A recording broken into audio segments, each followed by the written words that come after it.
Bismillah ar-Rahman ar-Rahim. We have reached Hadith number 34 from Al-Arba'un al-Nawawi, the book that was compiled by Imam al-Nawawi rahimahullah. The hadith that is narrated by Abi Sa'id al-Khudri radiyallahu anhu قال سمعت رسول الله صلى الله عليه وسلم يقول, I heard Nabi sallallahu alayhi wasallam saying, من رأى منكم منكرا فليغيره بيده فإن لم يستطع فبلسانه فإن لم يستطع فبقلبه وذلك أضعف الإيمان. رواه Muslim. That Nabi sallallahu alayhi wasallam, he said, the one who sees munkar, the one who sees wrong things or evil that is happening, try to prohibit it with your hand. If it is not possible, try to prohibit it with your tongue. If it's not possible, try to prohibit it with your heart or hate it in your heart. And that is the least of iman, or that is the least of faith that you could go for. And the thing here is, this hadith is the fundamental of a good Muslim society. When you want to have a really strong Muslim society where the Islamic values and cultures are being followed, that is where this hadith comes into play. And this is one of the fundamentals where you have to stand up, you have to say, you look at a brother or sister, you see them doing something wrong, you have to tell, my dear brother or sister, what you're doing is wrong. Sometimes, we see our Muslim brothers and sisters, they sit publicly and they speak about fawahish, about sins that are so public.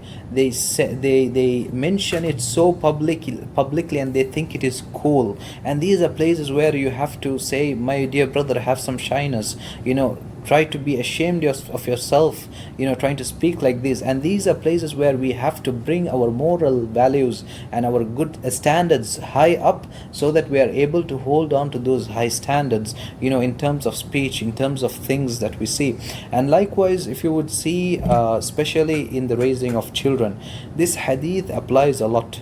Back then, when the children were being raised, it was always that not the father and mother were the only one who were taking care or correcting or doing the role of nurturing, doing tarbiyah for the children. It was always the uncle, the aunts, the other people. They were always involved.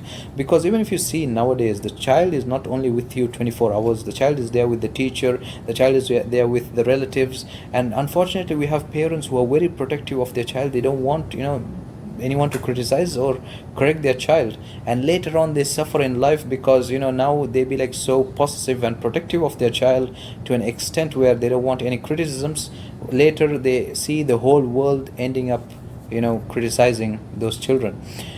And the thing is that we have to accept the fact that من رأى منكم منكرا فليغيره بيده, whether we be on the side of the one who is doing the correction or on the side of one who is being corrected, we have to accept it by our heart that this is something that was told by Nabi sallallahu alaihi wasallam, and we have to follow them.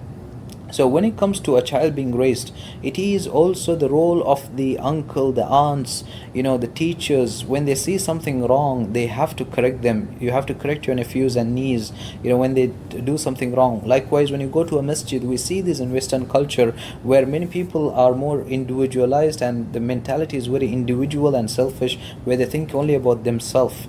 But that is not the case here. When you go to a masjid, you see a child, he doesn't know how to pray. Maybe the parents don't know how to teach him. Maybe teach him how to pray, teach him Surah Al-Fatiha. If you see a child distracting, maybe hold that child, keep him with you and pray the salah until the father or mother is able to get that child back, or is able to supervise that child. So there should be a collective nurturing, collective tarbiyah that should be done in the society, and that is how the children can be raised to really good levels. Likewise, the teacher sees something wrong about the child, the teacher should correct the child. Likewise, could be any random person on the road, an imam, or could be a random shop owner, or could be a shopkeeper, or anyone, they see something wrong in the child, it is best that they correct those people. Likewise, when it even comes to adults, that we try to implement these as much as we can, that when we see something wrong that is happening, we prohibit it, we stop it.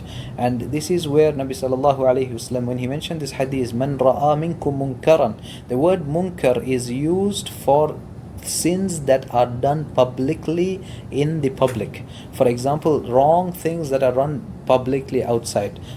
Islam does not tell you to go and search in everyone's house, what wrong things they're doing. Let me try to find, there are some people, they use this hadith and they go and they be like, oh, let me go and find what wrong things they're doing and let me correct them. No, that is not the case.